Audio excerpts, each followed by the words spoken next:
प्रणाम स्वामी जी, मेरा नाम चेतना है और मैं एक ऑनलाइन एजुकेटर हूँ। मेरा एक प्रश्न है कि मैं कैसे अपने रिश्तों में एक हार्मनी लेकर आऊँ, कैसे मैं अपने रिश्तों में बैलेंस ले आऊँ ताकि मेरा जीवन जो है खूबसूरत हो जाए। अगर आप अपने संबंधों में जो चेतना ने पूछा है, हार्मोनी लाना चाहते हैं, एक रिदम लाना चाहते हैं, एक सौहार्द लाना चाहते हैं, आप किसी छोटे से बच्चे को देखिए। मैं अभी एक छोटी सी बच्ची के साथ में जैसे खेल रहा था सुबह, देखते हो, मैं शेविंग कर रहा था तो बीच बीच में मैं उसको देखता, फिर मैं शेविंग करता, तो जान तो जैसे ही मैं इधर को मुंह करता ना, एकदम वो शोर मचा देती बच्ची, क्योंकि वो चाहती है कि पूरा अटेंशन किसके ऊपर हो। देखो छोटा बच्चा भी क्या चाह रहा है कि अटेंशन उसके ऊपर हो। उसके साथ जब तक आप खेलते रहे, जब तक उसको कहते रहे अरे मेरा बच्चा, वो कितना खुश रहता, उसके चेहरे पर स्माइल रहती। जैसे ही माँ इधर गई, पिता इधर गए, या जो उसको खिला रहा था, वैसे ही बच्चे में कुछ कुछ बेचैनी होनी शुरू हो जाती है। दुनिया का हर व्यक्ति चाहता है कि उसको ध्यान दिया जाए, अटेंशन दिया जाए। बताइए चाहते कि नहीं चाहते? संबंधों को मधुर करने की सुंदरतम कला, लोगों के ऊपर ध्यान देना सीखें, और केवल ऊपर दिखावे के लिए नहीं, प्राणों से। 5 मिनट के लिए ही सही माँ के साथ बैठे, लेकिन 5 मिनट पूरी तरीके से माँ पर ध्यान दें। माँ से पूछें कि माँ आज दिन में तबीयत कैसी थी, आज समय पर दवाई ले ली थी, आज बीपी चेक किया था। 5 मिनट में माँ निहाल हो जाएगी और पूरे मोहल्ले में कहती फिरेगी कि मेरा बेटा कितना अच्छा। लेकिन जानते हो, जितनी भी बहुएं आती हैं, यानी शादी करके जितनी बेटियां आती हैं, उन सबको क्या ट्रेनिंग है कि ये 5 मिनट 10 मिनट पति ने माँ को दिए, ये मेरी कॉस्ट पर दी, और उतने में ही बवाल हो जाए। आपकी कॉस्ट पर कुछ भी नहीं दिया, ना आपकी कॉस्ट पर साड़ी दी, ना आपकी कॉस्ट पर सूट दिया, ना आपकी कॉस्ट पर टाइम दिया। वो उसका बेटा है, 27 साल तक पाल पोस करके बड़ा किया है, उसका भी पूरा का पूरा एक उत्तरदायित्व है। तो समय आपको ही नहीं, माँ को भी, पिता को भी, भाई को भी, बहन को भी, मित्रों को भी, और पत्नी के ऊपर भी और पति के ऊपर भी हम अटेंशन पे करें, ध्यान दें। और अगर आपके भीतर सच में प्रेम है, अगर आपके भीतर सच में आनंद उतर गया है, अगर आप एक मेडिटेटिव स्टेट में जीना शुरू कर चुके हैं, तो अगर आप 5 मिनट भी किसी से आंख मिला करके बात करेंगे ना, इतनी देर में वो निहाल हो जाएगा। देखिए आप ईमानदारी से बताइए, जितनी भी बहनें मेरे सामने बैठी हैं, इनकी सबसे बड़ी समस्या, जिसके भी घर में जाता हूं, ये जब पति को कुछ बातें बताने लगती हैं, पति वहां देख रहा है, पति टीवी देख रहा है, पति मोबाइल देख, सारे झगड़े इस बात के। काश पति मोबाइल को इधर रख दे और बस। भैया कोई पत्नी अपने पति को इस काबिल नहीं समझती कि आप उसको कोई सलाह दें, बस वो अपनी बात बताना चाहती है, सुन ले। आर्ट ऑफ लिसनिंग, संबंध बनाने की सुंदरतम कला क्या है? Art of listening. सुनना जिसको आ गया, उसके संबंध अच्छे होंगे ही होंगे। ये बात कैसे सीखी मैंने? अपने छोटे भाई से। मेरी जैसे मम्मी हैं, और वो मोहल्ले की कोई बात बताने लगती, अरे उसकी लड़की तो इस तरीके से उस लड़के के साथ में भाग गई, या उसकी पत्नी इस ढंग से, और मेरे सामने बात करती। मैं क्या कहता, मम्मी आप भी कैसी फालतू की चीजों में इंटरेस्ट लेती हैं, आपको क्या लेना देना, वो घर उनका है, आप अपना मस्त रहिए, साधना करिए। और मेरी मम्मी चाहती कि बिल्कुल ही नालायक है, कह ही देती ये बिल्कुल नालायक है, किसी काम का नहीं है ये। और मेरा छोटा भाई बैठ जाता और मम्मी से खोद खोद के पूछता, हाँ मम्मी और क्या हुई, वो वाली मौसी के घर पर क्या हुआ, वहां पर।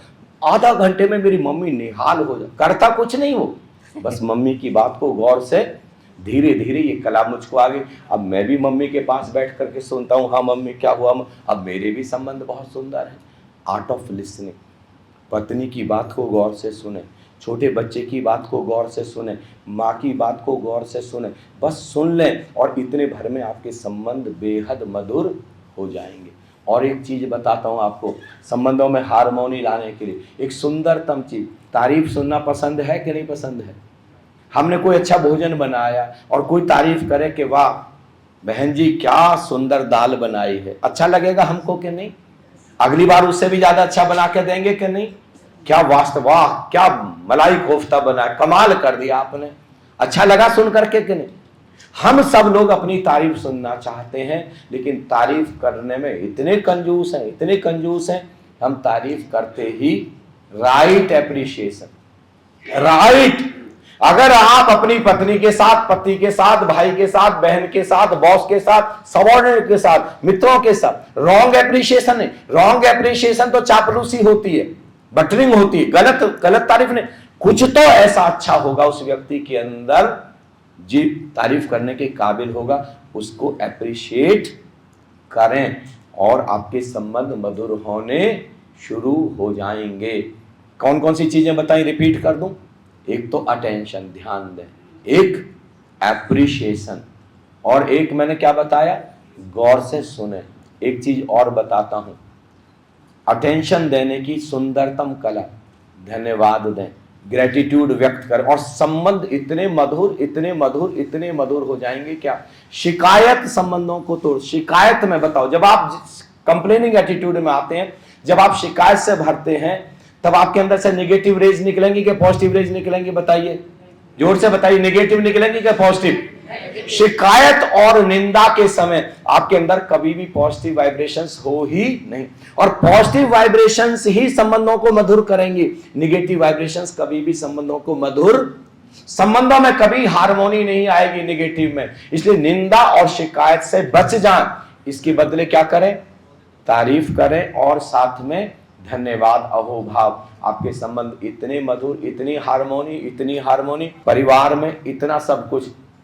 पांचवी चीज और बताता हूं, इन सबके भी ऊपर कोई 10 मिनट, 15 मिनट, आधा घंटा पूरा का पूरा घर इकट्ठे आए और इकट्ठे आकर के नाचें, सेलिब्रेट करें, कीर्तन करें, उत्सव मनाएं, घर की वाइब्रेशंस को आनंद से भर दें, कमाल हो जाएगा, करिश्मा हो जाएगा। और एक उदाहरण देता हूं आपको मैं, हम सब लोग अपने परिवारों को समय नहीं दे रहे हैं। दुनिया का सबसे अमीर व्यक्ति जो पैसे को मल्टीप्लाई करता है, कोई फैक्ट्री नहीं चलाता, कुछ नहीं चलाता, पैसे को मल्टीप्लाई करता, दुनिया के सबसे अमीर लोगों में शामिल है, उसका नाम है वॉरेन बफेट। गूगल करके देखिएगा। अभी उसकी शादी की 50वीं सालगिरह थी, तो लोगों ने उसको अलग अलग देशों में पार्टियां दी। 50वीं और आखिरी पार्टी थी अमेरिका में, तो सारे जर्नलिस्ट, सारे पत्रकार आए थे और उन्होंने आखिरी प्रश्न पूछा कि आपकी 50वीं सालगिरह, वो भी अमेरिका में, अब तक तो 50 पत्नी बदल जानी चाहिए थी, एक ही पत्नी के साथ, और मैंने सुना है कि आपके परिवार में आपस में इतना संबंध मधुर है, सब लोग आपस में इतने बॉन्डिंग में रहते हैं, करिश्मा, ये करिश्मा कैसे है? वॉरेन बफेट बोलने ही जा रहे थे कि अचानक माइक उनकी पत्नी ने छीन लिया। पत्रकार भी दंग हुए कि हद हो गई है, पत्नी ने माइक छीन लिया। उन्होंने कहा इसका उत्तर ये नहीं, मैं दूंगी, मैं बताती हूं।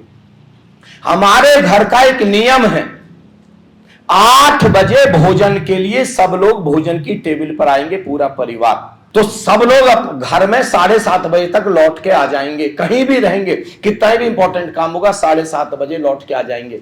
सब लोग अपना फ्रेश होंगे जल्दी से, और हम 8 बजे टेबल पर बैठेंगे, और उससे 10 मिनट पहले 7:50 पर सबके मोबाइल जमा करा लिए जाएंगे ऑफ करके। अब पहले तो हम 40-45 मिनट भोजन की टेबल पर बैठेंगे, फिर ड्राइंग रूम में सोफे पर बैठेंगे 1.25 घंटे, कुल मिला के हम 2 घंटे एक दूसरे के साथ। भोजन करने के बाद एक दूसरे से पूछेंगे आज दिन भर में क्या हुआ, कोई प्रॉब्लम आई, सॉल्यूशन निकालेंगे, कहीं कोई बात हो गई, चर्चा करेंगे, डिस्कशन करेंगे, और आपस में नाचेंगे, थोड़ी देर हंसेंगे, सेलिब्रेट करेंगे। 2 घंटे भोजन प्लस सेलिब्रेशन प्लस शेयरिंग, और उसके बाद में 10 बजे सबको मोबाइल दिए जाएंगे 10 मिनट के लिए। अब जिसको भी इमरजेंसी में किसी से बात करनी है, मैसेज करना, 10 मिनट में करें, 10:10 पर वापस मोबाइल जमा करा लिए जाएंगे, अब सुबह ही मिलेंगे। इतना बड़ा, इतना दुनिया का सबसे अमीर व्यक्ति, आप हम सब लोग देखें, हम सब लोग अपने मोबाइल बंद कर नहीं रहे, पूरा परिवार भोजन की, कोई एक समय तो डिसाइड करे ना, या तो नाश्ते के समय पूरा परिवार एक साथ बैठे, या दोपहर के भोजन के समय पूरा परिवार एक साथ बैठे, या शाम के भोजन के समय, कोई एक समय तो पूरा परिवार भोजन साथ करें, डिस्कशन। याद रखना, आर्ग्यूमेंट नहीं।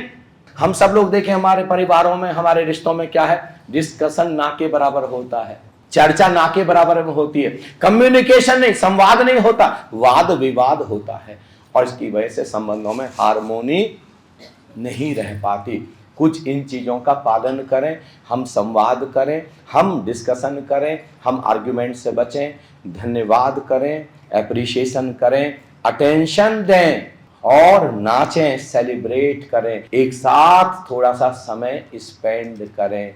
घर की वाइब्रेशन चेंज हो जाएंगी, संबंधों में हार्मोनी, मधुरता ही मधुरता होगी। Let's acknowledge Chetna.